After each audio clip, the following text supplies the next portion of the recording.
Welcome to another edition of Tim's Vinyl Confessions. I'm Tim Derling, and I thank you for watching. On this episode, I'm going to go through my Triumph CD collection. Triumph, one of my favorite Canadian bands. I've been into them for a long, long time. They were one of the first hard rock bands that I ever got into. And their catalog is a fun one to collect because it's a little complicated in the beginning. No pun intended. Triumph first came out in Canada. Their first album was self-titled, came out in '76. Their second album came out in '77. It was called Rock and Roll Machine. They were signed to a fairly successful independent Canadian record label called Attic Records. And I don't believe those first two albums were released anywhere else at that time. So in 1978, they signed a worldwide record deal with RCA Records. And RCA Records compiled songs from the first two Triumph albums into one release that they called Rock and Roll Machine. It's pretty much the same thing that AC/DC went through when they signed with Atlantic Records in 1976.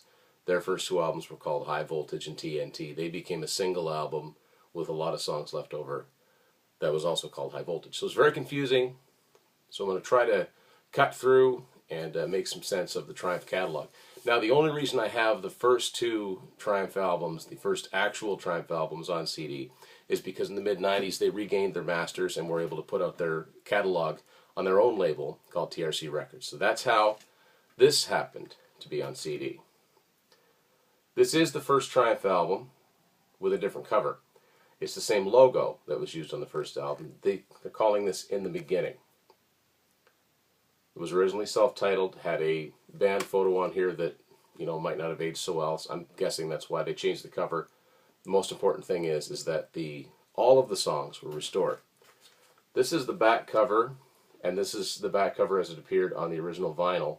So if you can see the track listing there, about half of the songs on this album made it to the first official worldwide Triumph release, which, as you may have gathered, means that half of the songs did not.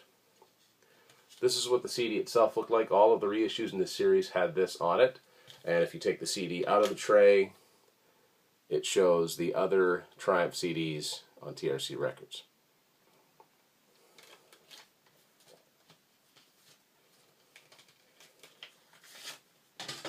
So inside the CDs, that picture again, and lyrics to all the songs, and credits on the back. The second Triumph album originally came out in 1977. It was called Rock and Roll Machine. Some of you out there might say, oh yeah, I've got Rock and Roll Machine. Does it look like this? This is the original Canadian Attic Records release of Rock and Roll Machine, reissued on TRC Records, of course. There's the three band members there. This was the first of the reissues I came across, and I was really excited. I had this on cassette, but it was good to have it on CD. So here we go. Once again, half of these songs made it to the first worldwide issue of Rock and Roll Machine. Half of them did not. And I won't go all through it's the same look to the CD and the CD tray. And the original pictures that came with the original release of Rock and Roll Machine. All the lyrics and credits. So we won't see another one of the TRC issues for a while. The rest of these are all MCA issue. MCA Records got the Triumph rights to the Triumph catalog around 1983, and then they reissued all of the albums. So when I started buying music seriously, it was about 1987, and those first two Triumph albums were nowhere to be found. The oldest Triumph album I could find, I originally bought it on cassette, was this, Rock and Roll Machine. So this is an MCA issue, and the MCA CDs when they originally came out all kind of looked like this. I don't know if it's like wrapping paper or what they were going for. It's very plain, but I do have a nostalgia for them. Even though reissues restore the original artwork, to me that's kind of what collecting the records are for too. Typical MCA disc, and this compact disc, compact price, shows other artists available in this series. I haven't got a lot of them. Leonard Skinner and like the very first Night Ranger is about it. and just the song titles. So it doesn't say it on this CD, but when I bought the cassette, it says this album is a compilation of songs from the previously released albums Triumph and Rock and Roll Machine. So it's compilation. And when I was 13, I looked at that and I kind of went, okay, what am I supposed to do with that information? This is the first album, right? So I went with that for many years. Until I remember somebody said to me, oh yeah, Triumph, I like that song, What's Another Day of Rock and Roll. I'm like, I've never heard of that song. So, just for fun, let's go over this. Track listing on this MCA edition of Rock and Roll Machine. There's an error in the first track, Takes Time. It actually just takes time. Bring It On Home, Rocky Mountain Way, Joe Walsh cover, Street Fighter Reprise, 24 Hours a Day, Blinding Light Show, Moonchild, and the title song, one of their first concert standards, Rock and Roll Machine. Okay, first album, 24 Hours a Day, alright, Be My Lover, Don't Take My Life, Street Fighter Reprise, What's Another Day of Rock and Roll, Easy Life, Let Me Get Next to You, Blinding Light Show, Moonchild. So again, about half. And the second album, Takes Time, Bring It On Home, Little Texas Shaker, New York City Streets Part 1 and 2, an extended suite just called The City, Rocky Mountain Way, Rock and Roll Machine. So there was an album's worth of tracks that were very much in limbo until the mid-90s as far as being on CD. I was, like I said, I found the original albums, and I found the cassette of Rock and Roll Machine and the 8-track, which didn't work, of the first album. So they restored them. So all was well. So moving on, the second international Triumph album and the third in Canada. The first album to really do quite well for them is 1979, Just a Game. This looks really cool on vinyl. There's a lot to take in. There's actually a mock board game inside of it. And this is just a US MCA issue. Different color scheme, but the same look. And there's nothing in here but the song titles. I think the color patterns were completely random. Next one came out in 1980, Progressions of Power, with the catalog number and the compact disc compact price rate as part of the album cover. Green this time around. Other than that, completely the same.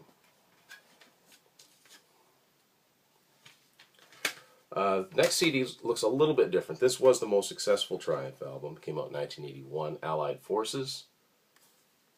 This is a US edition. There's actually something different on the back cover. Actually, no, this is a Canadian edition. It's a Canadian edition. It doesn't look that different. Yeah. So this one has a copyright date of 1981 and 1985. So this is probably one of the first CDs that were issued for them. And just got this inside of it. Now, it's weird because if you have the record or any of the reissued CDs, you'll know that this is just the top of a picture. If that goes down, the 3 band members are standing here. So I don't know why they just showed that. Sometimes I think they had no idea what they were doing when they were originally issuing these CDs. The next Triumph album to come out, and the last album that came out on Attic Records in Canada, and the last one to come out on RCA in the States, was 1983's Never Surrender. Now, it came out on Attic in Canada. It also came out on Polydor, but not in the States. I'm still not quite to the bottom of how that all happened. Anyway, cool artwork as usual. Usually, not always, but usual. And there's an error on this CD, which is a Canadian issue, because if you look, it'll say 1983 and then 1986. Although perhaps 1986 is when the CD came out. Maybe that might be what it is now that I think about it. And it looks like the other MCA issues as well. Now the first album that came out on MCA, by this time they were on MCA, I think, all over the world. And one of my very, very favorite albums, it's one of the first hard rock albums I ever bought, so I have a lot of nostalgia for it, and I do think it holds up as a good album, is Thunder 7. So I originally had this on cassette, then I found the record. So here it is in CD. I love this artwork. Oddly enough, as I understand it, this album actually was released on CD before it came out on vinyl. I'm not sure where the cassette comes into it, so the idea was they were promoting this new technology, but the trouble is CDs were really expensive, and I think it kind of backfired, because people were like, well, I'm not buying a whole system just to hear this new Triumph album, because not everybody was buying CDs. This came out in late 84. This has got a copyright date on it of 1984 and 1985. It's a U.S. issue. Close-up of the album cover there.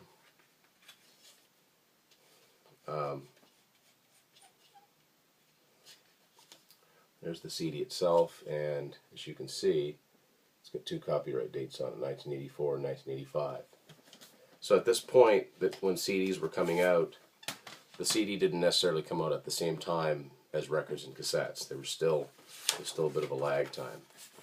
Nothing much in it for credits, even though the original cassette and record, of course, came with full lyrics, full credits. Next thing to show you is Triumph's first live album, Stages, from 1985. Again on MCA Records, and this is a Canadian edition. There's a few songs that were left off the original running order to fit everything on one CD, although I think they've since been able to make CDs that hold more. Also contained two studio tracks, Mind Games and Empty Inside. And of course, because they're new studio tracks, they made the cut for the CD version. It's just the back cover of the booklet. Some cool stuff inside here. It looks cooler on record. Credits, basically where the songs were recorded. Again, the discography starting with Rock and Roll Machine. So why were we to think any different, right? There's no point in having a discography that contains albums that weren't available. Some press clippings. A lot of cool stuff in here to look at. Like I said, it's easier to see it on record.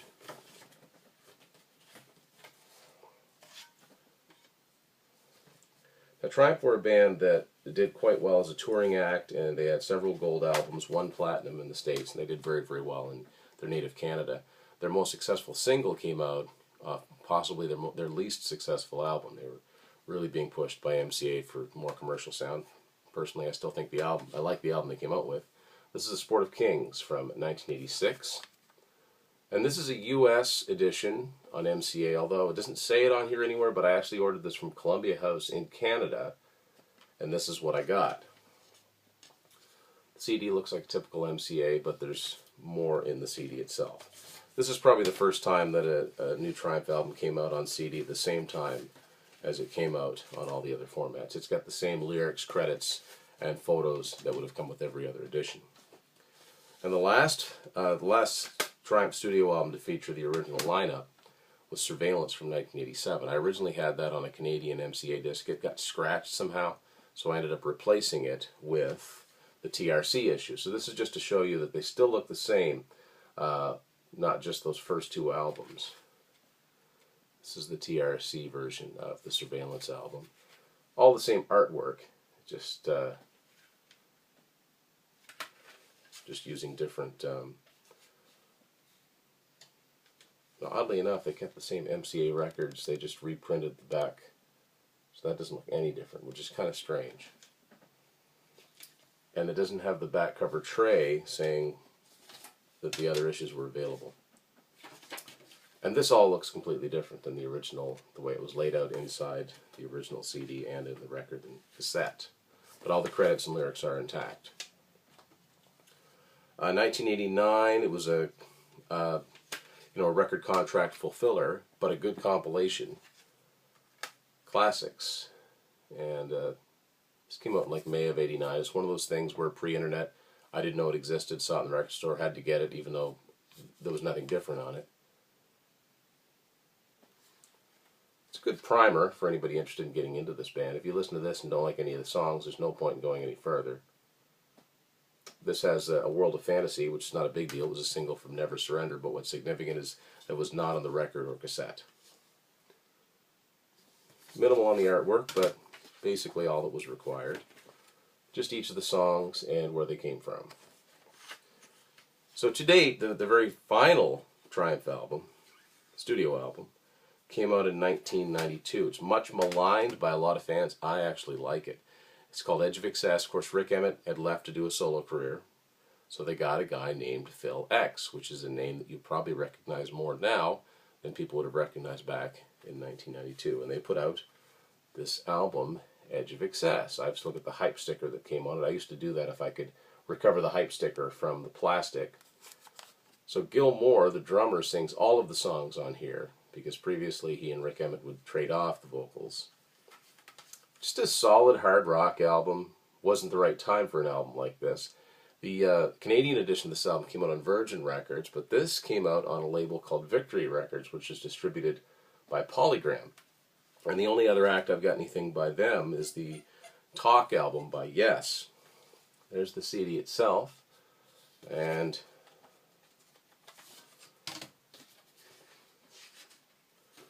so that was the 1992 version of Triumph. So now what we've got are mostly reissues of some sort. King Biscuit Flower Hour, if you listen to radio at all in the 80s or even the 70s, King Biscuit Flower Hour was a company that would have syndicated live concerts. They would also record them, and in the mid-90s they started putting them out on CD, and one of the ones that they put out was a Triumph show from 1981, October 12th, 1981, recorded at the Public Hall in Cleveland, Ohio. Now, I think they've got the wrong era photo there. That looks like a 86, 87 era photo, but it doesn't matter. It's a good concert. That looks like the proper era photo. This is just a write-up on the series itself. It's nothing about Triumph in particular. There's your track listing. This would have been on the Allied Forces tour. Label's got some customization to it, or the CD itself has some customization. There's a little bit more credits here. So inside this booklet, it's split between talking about the history of the band itself here and the history of King Biscuit Flower Hour. This is a really good concert. I'm glad they put it out. It was, you know, there was nothing new on it, but it was kind of starved for Triumph music. It's like, oh, a new Triumph CD. So I was happy to pick that up. Famously, back in 1983, Triumph were one of the bands that played at the US Festival. And they played on what was known as Heavy Metal Day, even though they weren't really a heavy metal band. So they played with Van Halen, Scorpions, Quiet Riot, Motley Crue. But it wasn't until 2003, that their performance was put out on CD and DVD. Now this is the CD version of it, which is still on their own label. It's not TRC anymore, it's TML. And so this contains their entire set, and this contained a bonus DVD that just had a couple of performances on it and a couple of videos. And then it shows you the other issues in that series.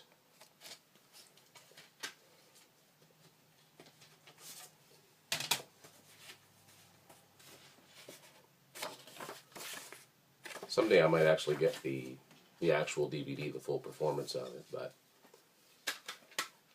so in 2010, they did something cool. They finally put out an update to the Classics album, Greatest Hits Remix. Now, I don't agree with all of the mixes that they did on here because there are some newly recorded vocals just on a couple songs.